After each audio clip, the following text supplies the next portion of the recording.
soir. J'ai longtemps cru que c'était un rituel de vieille femme.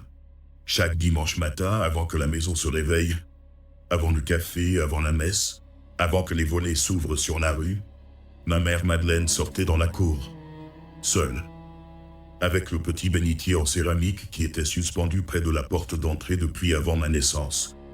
Elle trempait ses doigts dedans, elle sortait dans la cour, et elle faisait le tour de la maison. Les 4 façades, toujours les 4. Elle aspergeait l'eau bénite sur chaque mur, sur chaque fenêtre, en murmurant quelque chose que je n'entendais pas de là où j'étais. Et puis elle rentrait. Elle remettait le bénitier à sa place. Et la journée commençait. Je devais avoir 12 ou 13 ans la première fois que j'ai vraiment remarqué ce geste. Et je me souviens de m'être dit, comme les enfants pensent, avec cette certitude absolue de la jeunesse, que c'était excessif, exagéré. Une de ces habitudes de vieille génération qu'on gardait par tradition mais qui ne servait à rien vraiment. J'étais croyant, je pratiquais, mais je pensais que ce genre de choses était du folklore. Je ne lui ai jamais demandé, jamais. Pas à 12 ans, pas à 20, pas à 40. Pendant toute sa vie, j'ai regardé ce rituel du dimanche matin sans avoir la curiosité ou le courage de m'approcher et de lui dire « Madeleine, qu'est-ce que tu fais ?» Elle est morte quand j'avais 56 ans, et c'est après sa mort, en triant ses affaires dans cette chambre béarnaise où l'air sentait encore la lavande et le vieux bois, que j'ai trouvé ce que je n'avais jamais cherché. Sa Bible. Et dans sa Bible, pliée en 4 entre les pages des psaumes, une feuille de papier, de l'écriture serrée à l'encre noire, une prière. Je me souviens d'avoir dû m'asseoir pour la lire en entier. C'était une prière d'aspersion, une prière pour asperger la maison avec l'eau bénite. Et dans cette prière, dans les mots qu'elle murmurait chaque dimanche matin depuis avant que je sois né, il y avait une phrase qui m'a arrêté net. « Seigneur, par cette eau bénite, ferme les portes de notre maison au mal ancien dans notre lignée. » Le mal ancien dans notre lignée. Ma mère n'avait pas écrit ça elle-même. C'était une prière ancienne, peut-être transmise par sa propre mère, peut-être trouvée dans un livre de piété dont la couverture avait disparu depuis longtemps. Je ne sais pas. Ce que je sais, c'est qu'elle la connaissait, qu'elle l'avait copiée ou gardée, qu'elle faisait ce geste chaque dimanche matin en récitant ces mots, et qu'il y avait quelque chose dans sa famille, quelque chose qu'elle avait peut-être su, peut-être seulement senti, peut-être jamais nommé clairement, qu'elle essayait de tenir à distance. Chaque dimanche, les 4 façades, depuis des décennies. J'ai arrêté ce geste après sa mort. Pas par décision consciente, parce que c'était son rituel à elle. Je ne savais pas ce que ça faisait vraiment. Je ne savais pas ce que ça a été.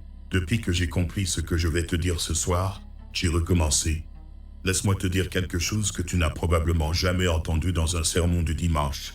L'eau bénite, l'eau que tu touches du bout des doigts en entrant à l'église, l'eau dans le petit bénitier près de ta porte si tu en as encore un, n'est pas une décoration. Ce n'est pas un souvenir de baptême. Ce n'est pas de l'eau ordinaire sur laquelle un prêtre a dit une courte prière de bénédiction. Selon le rituel romain de 1614, le rite traditionnel de l'Église catholique que Padre Pio a pratiqué toute sa vie, l'eau bénite est le résultat d'un double exorcisme. Pas d'une bénédiction ordinaire, d'un exorcisme, codifié, approuvé, intégré dans le rituel officiel de l'Église depuis des siècles. Avant de bénir l'eau, le prêtre exorcise d'abord le sel. Il prononce sur le sel une prière d'exorcisme qui commence par ces mots. « Je t'exorcise, créature de sel, par le Dieu vivant. » Il chasse le démon de ce sel. Puis il prononce la même prière d'exorcisme sur l'eau. « Je t'exorcise, créature d'eau, par le Dieu vivant. » Et enfin, il mélange le sel exorcisé à l'eau exorcisée. Et il bénit ce mélange avec une prière finale qui demande 3 grâces précises. 3 grâces, pas une. 3. La première, le pardon des péchés de ceux qui l'utilisent. La deuxième, la défense contre tous les pièges et attaques du malin. La troisième, la protection divine sur les lieux et les personnes qui reçoivent l'aspersion. Ce n'est pas de la piété décorative. Ce n'est pas un geste symbolique réservé aux grandes cérémonies. C'est une arme sacramentelle, une arme que l'Église catholique, dans sa sagesse de 2000 ans, a mise entre les mains de chaque baptisé, disponible à tous, gratuite et ignorée de presque tous. Padre Pio l'appelait « l'arme du pauvre », pas comme une métaphore, comme une réalité pratique. Dans ses lettres à ses directeurs spirituels, des lettres que j'ai lues et relues depuis que je me prends au sérieux dans ma foi, il parle de l'eau bénite, non pas comme d'un objet de dévotion, mais comme d'une protection active qu'il utilisait lui-même quotidiennement. Il conseillait à ses fils spirituels de se signer avec l'eau bénite en entrant et sortant de la maison, d'en asperger les chambres des malades, d'en asperger les chambres des enfants, pas de temps en temps, pas pour les grandes occasions, quotidiennement. Et Padre Pio faisait une distinction que peu de gens connaissent, une distinction qui est devenue encore plus importante après 1969, quand la réforme liturgique a simplifié la formule de bénédiction de l'eau en supprimant les prières d'exorcisme explicites. L'eau bénite nouvelle, celle que la plupart des paroisses utilisent depuis 50 ans, a une valeur de dévotion, un rappel du baptême. Mais elle ne contient plus l'exorcisme codifié de 1614. Padre Pio est mort en 1968. Il n'a connu que la formule traditionnelle. C'est de cette eau-là qu'il parlait quand il disait « l'arme du pauvre ». C'est cette eau-là que ma mère Madeleine mettait dans son bénitier en céramique. Et ce que cette eau-là fait, selon le rite de 1614, selon l'Église catholique dans sa formulation la plus complète, ce n'est pas seulement bénir, c'est exorciser. C'est chasser ce qui n'a pas le droit de rester. C'est fermer ce qui aurait dû être fermé depuis longtemps. Mais d'abord, et c'est là que beaucoup de gens s'arrêtent, là où la foi moderne préfère ne pas aller, il faut parler de ce contre quoi cette eau bénite est une arme. Écoute-moi bien. Je vais te dire quelque chose que les prêtres modernes répètent rarement. Quelque chose que l'Église a enseigné pendant des siècles et qu'on a décidé de mettre sous la table pour ne pas faire peur. Les malédictions familiales existent. Ce n'est pas de la superstition. Ce n'est pas du folklore méridional. C'est la foi réaliste de l'Église catholique.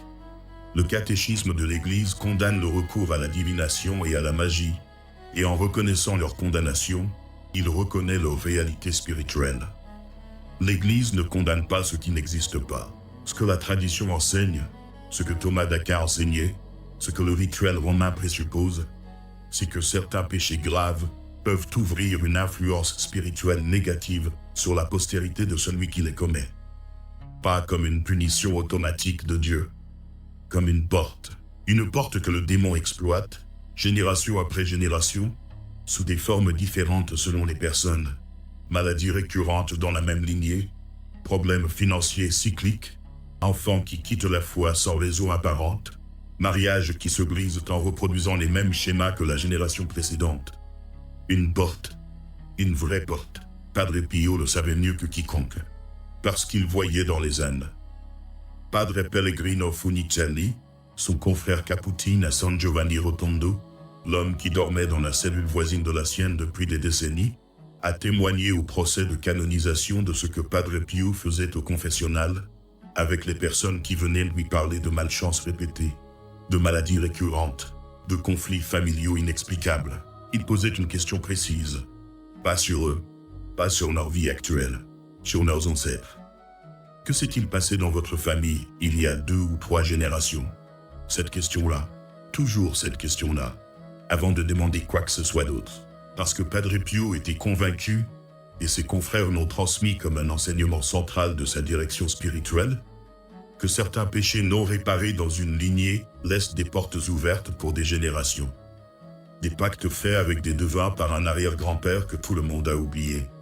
Une malédiction proférée sur un lit de mort par un mourant en colère. Des objets ayant servi à des pratiques occultes, transmis de génération en génération dans un héritage, sans que personne sache ce qu'ils contiennent spirituellement.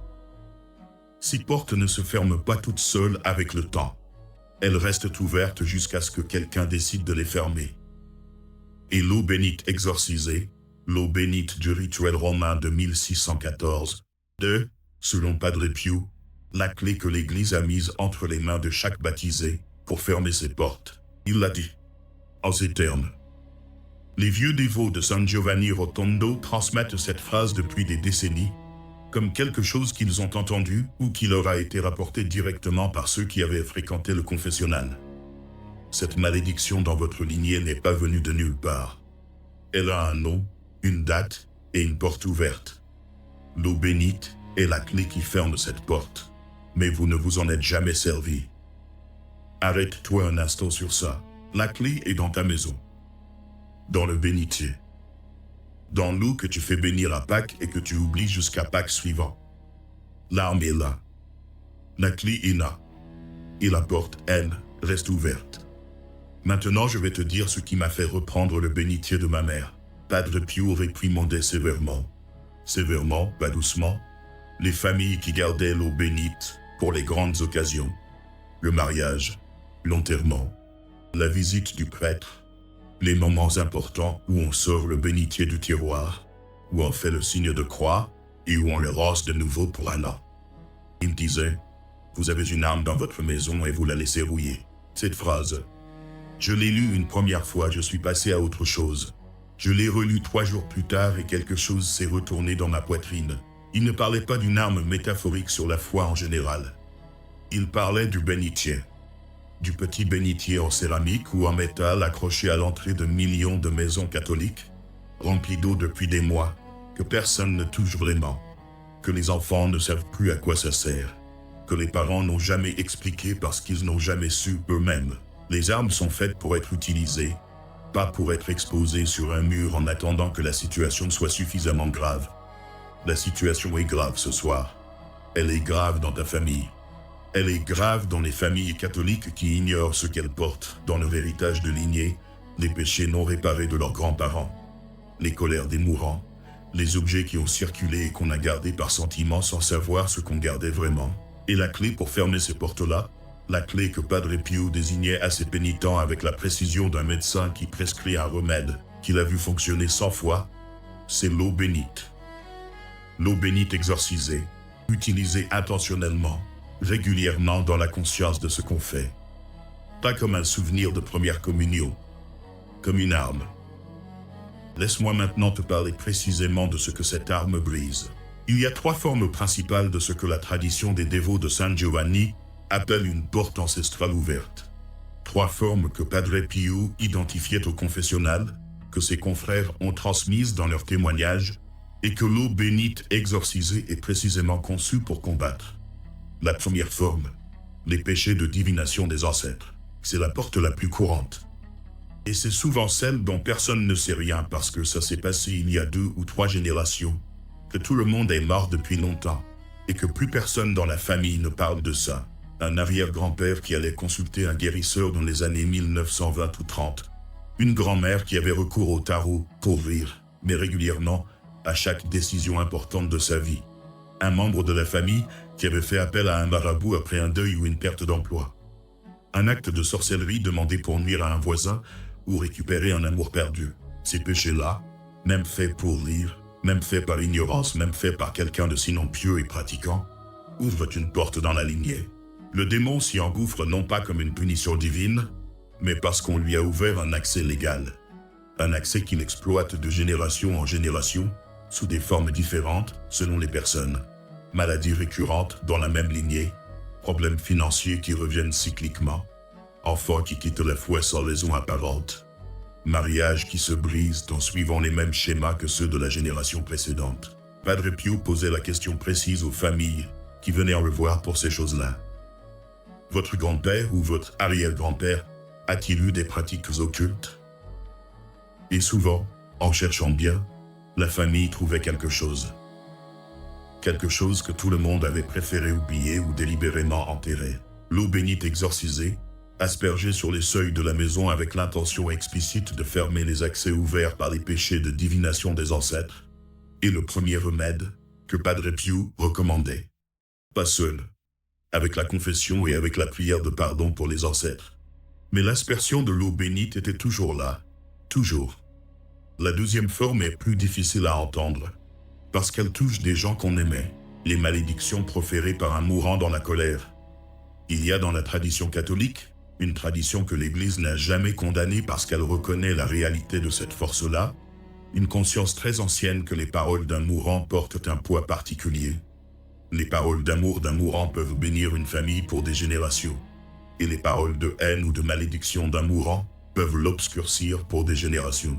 Padre Pio connaissait les histoires de ces familles où un père avait maudit un fils sur son lit de mort pour une histoire d'héritage, où une mère mourante avait dit à sa fille, dans la rage de l'agonie, « Tes enfants connaîtront le même malheur que toi. » Ces paroles-là ne disparaissent pas dans l'air. Elles s'attachent. Elles marquent. Elles laissent quelque chose dans la lignée que les générations suivantes portent, sans comprendre pourquoi. À San Giovanni Rotondo, il y a des témoignages de familles à qui Padre Pio a demandé « Y a-t-il eu des paroles de malédiction proférées sur quelqu'un de votre lignée ?» Et quand la réponse était oui, quand on remontait le fil et qu'on trouvait une scène de lit de mort et des mots prononcés dans la rage, Padre Pio donnait des instructions précises. La confession pour les péchés liés à ce conflit non résolu. La prière de pardon pour le mourant qui avait maudit, demandant à Dieu de clore ce que la mort n'avait pas résolu. Et l'aspersion d'eau bénite sur les seuils de la maison, en nommant explicitement les ancêtres concernés. Fermez cette porte-là. La troisième forme est peut-être celle à laquelle tu n'as jamais pensé. Les objets transmis porteurs d'attachements spirituels, dans les héritages de famille, dans les armoires des chambres des grands-parents qu'on vide après leur mort, dans les caisses qu'on rapporte sans trop savoir ce qu'elles contiennent. Il y a parfois des objets qui ont appartenu à quelqu'un qui est mort en état de péché grave. Des objets ayant servi à des pratiques occultes et gardés dans la maison pendant des décennies. Des cadeaux reçus de personnes qui avaient des pratiques de magie et qui ont mis intentionnellement quelque chose dans ce qu'elles offraient. Padre Pio était précis là-dessus. Et Padre Pellegrino Funicelli l'a formellement attesté dans le procès de canonisation. Il recommandait systématiquement l'aspersion d'eau bénite sur les objets hérités d'une personne morte dans le péché ou en conflit profond avec la famille. Pas pour exorciser des objets matériels en les traitant comme des êtres spirituels autonomes. Pour couper les liens d'attachement spirituel qui peuvent subsister autour d'eux. Un meuble hérité d'un aïeul qui avait fait des pactes. Une photo encadrée d'un ancêtre qui avait maudit sa propre famille. Un bijou de valeur transmis par quelqu'un qui avait eu recours à des pratiques de magie. Asperger ces objets. Nommer explicitement ce qu'on fait. Dire à voix haute, devant cet objet, « Par cette eau bénite, je coupe tout attachement spirituel négatif à cet héritage, au nom du Christ et de l'Église. » Ce ne sont pas des paroles magiques. Ce n'est pas du ritualisme creux. C'est un acte de foi explicite, fait dans la conscience doctrinale de ce que l'eau bénite est et de ce qu'elle fait. Maintenant, c'est là que ça change. Je vais te raconter quelque chose qui s'est passé à San Giovanni Rotondo, pas en 1988. Ça, c'est quand j'y suis allé moi-même.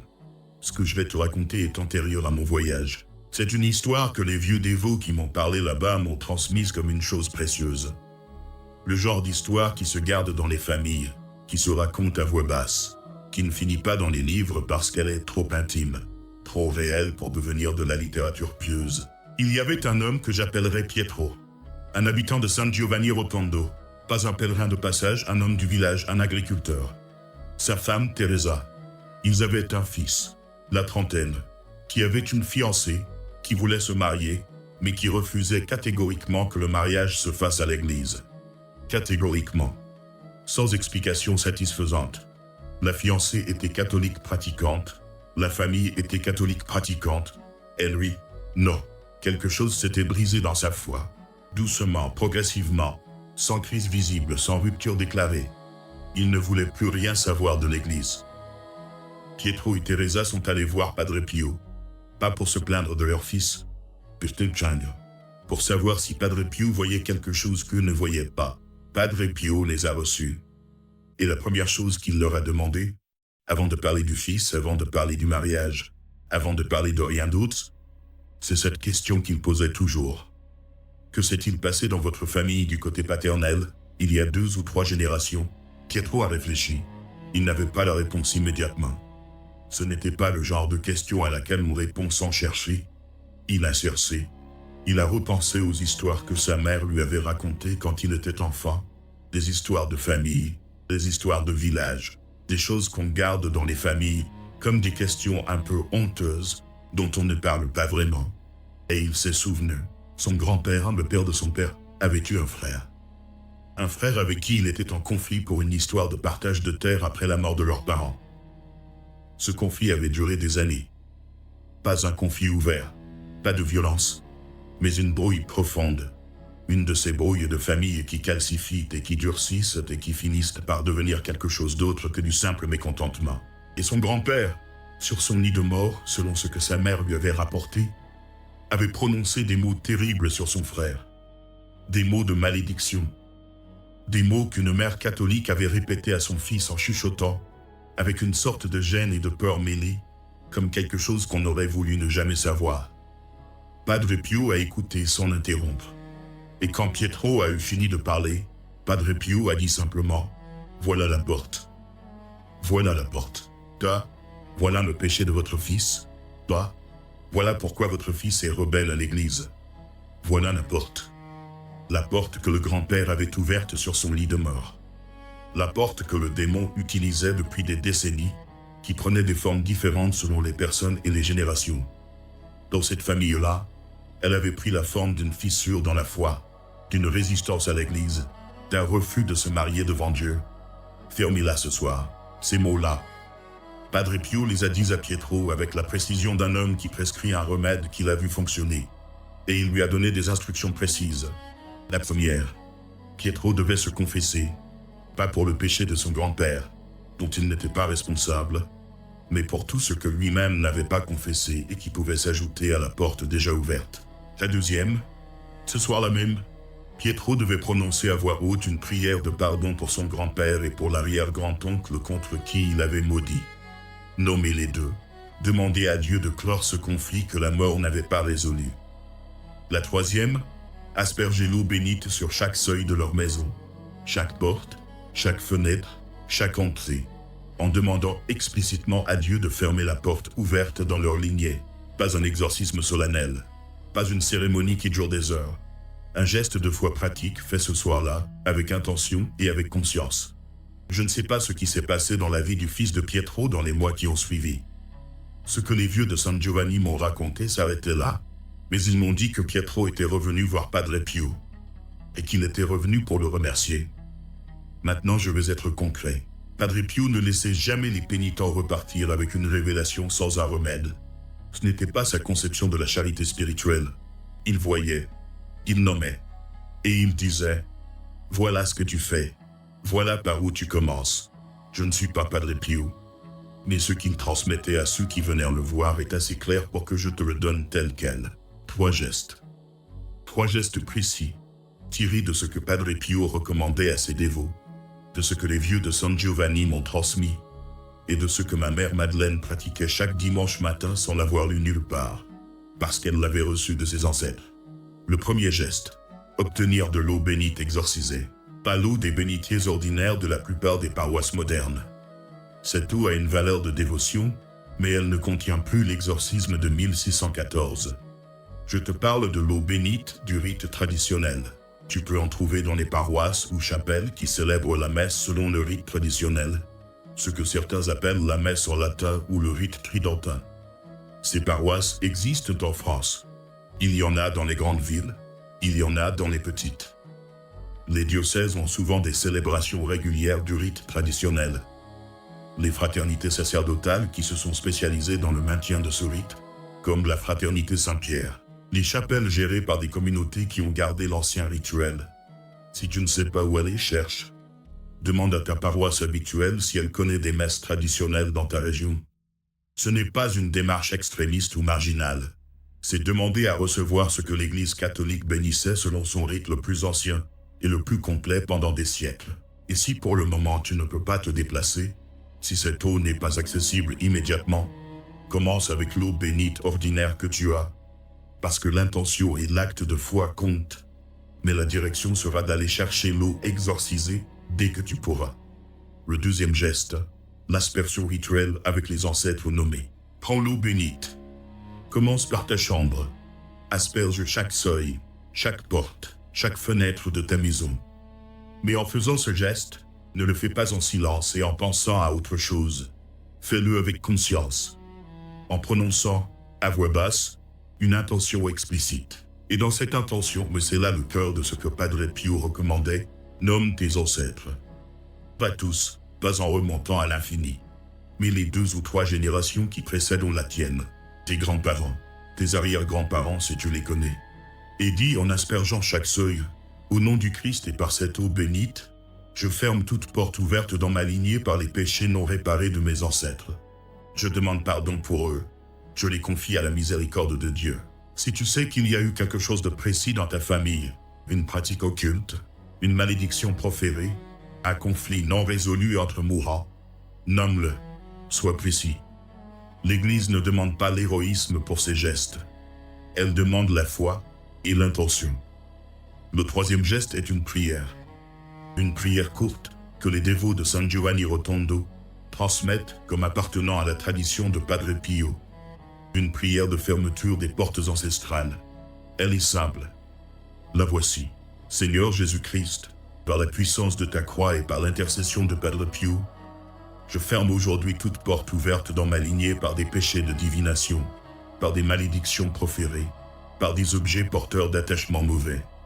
Je demande pardon pour mes ancêtres qui ont ouvert ces portes dans l'ignorance ou la faiblesse. Je les confie à ta miséricorde infinie. Que par cette eau bénite, ces portes soient closes et que ton esprit seul entre dans cette maison. Ce n'est pas une prière compliquée, ce n'est pas une longue cérémonie, mais elle contient tout ce que Padre Pio considérait nécessaire. La reconnaissance que des portes ont été ouvertes, la demande de pardon pour les ancêtres, l'action explicite de clôture. Padre Pio disait à ses dévots, fais ce geste une fois pour clore ce qui est ouvert, et recommence régulièrement pour garder fermé ce qui a été fermé. L'eau bénite n'est pas un remède à usage unique, c'est une arme. Et une arme, ça s'entretient, ça s'utilise, chaque semaine si tu peux, chaque mois au minimum, comme Madeleine faisait, chaque dimanche matin, avant le café, avant la messe, avant que la journée commence. Les 4 façades. Sans exception. Je fais le tour de ma maison le dimanche matin, depuis que j'ai compris ce que je t'ai expliqué ce soir. Depuis que j'ai relu cette prière pliée en 4 dans la Bible de Madeleine. Seigneur, par cette eau bénite, ferme les portes de notre maison au mal ancien dans notre lignée. Depuis ce soir-là, dans cette chambre béarnaise où l'air sentait la lavande et le vieux bois, je n'ai plus laissé le bénitier dans le placard. Je l'ai sorti. Je l'ai rempli d'eau bénite exorcisée. J'ai trouvé une chapelle qui célèbre le rite traditionnel à 40 minutes de Pau. Je m'y rends environ 1 fois par mois pour renouveler l'eau. Et le dimanche matin, avant que la journée commence, je fais ce geste. Les 4 façades, comme elle. Je ne saurais pas te dire exactement ce que ça fait. Je ne vois rien de spectaculaire. Il n'y a pas de phénomène visible, pas de transformation dramatique. Certains dimanches matins, ça ressemble à n'importe quoi. Un vieil homme qui fait le tour de sa maison avec un bénitier, un voisin qui passerait dans la rue à ce moment-là pourrait penser que je ne suis plus très bien. Mais je sais quelque chose que je ne savais pas avant. Je sais ce que je fais. Madeleine le savait aussi.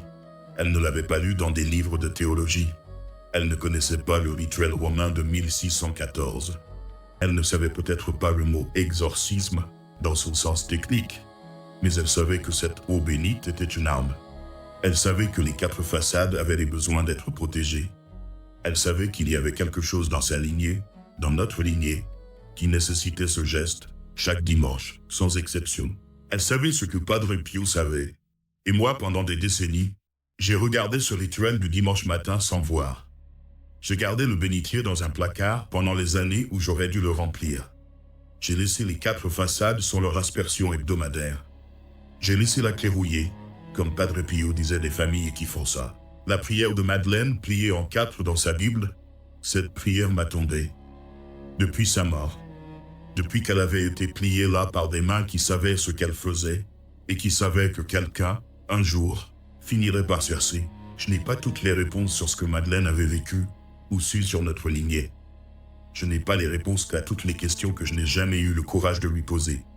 Mais je sais maintenant qu'elle avait raison. Que ce geste qu'elle faisait chaque dimanche matin avait un poids réel, doctrinal, spirituel, confirmé par l'Église dans son rite le plus ancien, confirmé par Padre Pio dans ses lettres et dans son confessionnal, confirmé par des générations de familles catholiques qui savaient, avant que nous oublions, que l'eau bénite n'est pas de l'eau ordinaire. Padre Pio le savait. L'Église de 1614 le savait. Et ma mère Madeleine, dans sa maison béarnaise, avec son bénitier en céramique et sa prière contre le mal ancien dans la lignée, elle le savait aussi. Maintenant, c'est toi qui sais. Ce que tu feras de ça, c'est à toi de décider. Que Padre Pio vous protège.